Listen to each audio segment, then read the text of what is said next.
We begin this morning with breaking news. Good Sunday morning. I'm Tametria Conner. Montgomery police confirmed 2 accidents. The first one happened this morning at 4101 Troy Highway. An accident with injuries. The next one is a car versus a tree accident with an entrapment. It happened at 130 Oak Forest Drive. Police are still on the scene. They say the driver is stuck and they're working to get the driver out. We will continue to bring you more information as it becomes available. Now turning to weather, meteorologist Eric Snidel is tracking your morning forecast. And Eric, it was drizzling this morning and so far it's been a wet weekend. Yeah, Tametria, it's been a wet weekend and in some spots it's been a severe thunderstorm. 20-year-old college student who was gunned down in her home in Elmore County Wednesday will be laid to rest today. This is Anna Catherine Cardwell, a face full of life. Her death has rattled many in Wetumpka. Visitation will be held at Cain's Chapel United Methodist Church in Deatsville today, starting at 1 p.m. The funeral will start at 3. 2 men have been charged and are behind bars in connection with her shooting death. According to authorities, the male shooter didn't like the fact that Anna encouraged a girlfriend not to date him. We will have more on her life and the funeral services coming up on WSFA-12 News at 5 and 10. Well, it's a mission to make your family safer, helping to protect your belongings or survive a fire. A bill is before the Alabama legislature to make it more affordable to put a sprinkler system in your home. WSFA-12 News reporter Bethany Wells has more on why many feel this law is needed and how a recent tragedy could be the inspiration that gets the measure passed. The bill was introduced Thursday. It will now go to a governmental affairs committee.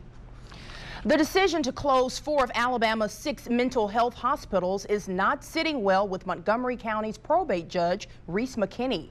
In a statement, McKinney says, while I understand the economic realities facing state government, adequate treatment options for mental health consumers must not be interrupted by this decision. Officials say that closing the mental health buildings and moving patients to stabilization centers and group homes will cut thousands of dollars in cost.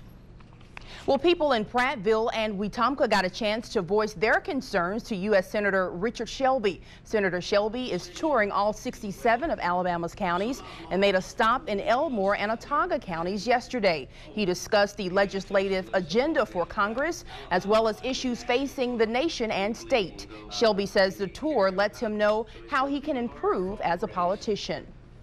And most of the nation tuned in to watch the homegoing celebration of pop star Whitney Houston, a packed house of celebrities who highlighted her successes. But she wasn't laid to rest without controversy. We'll explain what went down at the funeral and why one man in New Jersey was upset and took measures into his own hands. Plus, it seems we're in the clear for a severe weather threat, but the rain continues to stick around.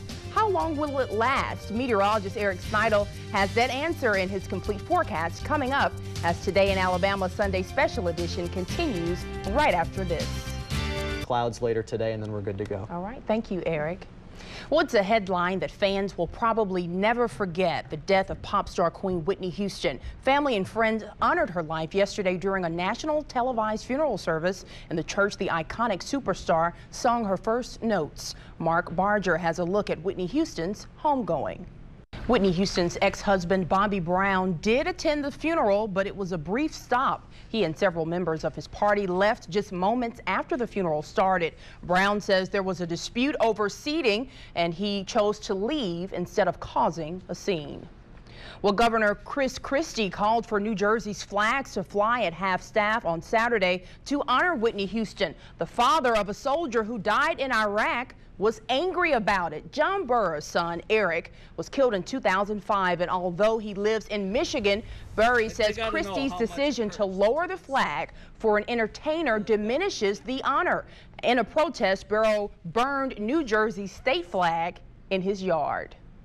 And we'll be right back after this. It was an end of an era in Troy last night. The men's basketball team playing its last game at Sartain Hall. WSFA-12 News reporter Kim Smith was in Troy for this emotional farewell. That's a look at sports. Tametria, back to you. Thank you, Derek, and thank you for joining us this morning. We'll see you back here at 5 and 10. Have a good day.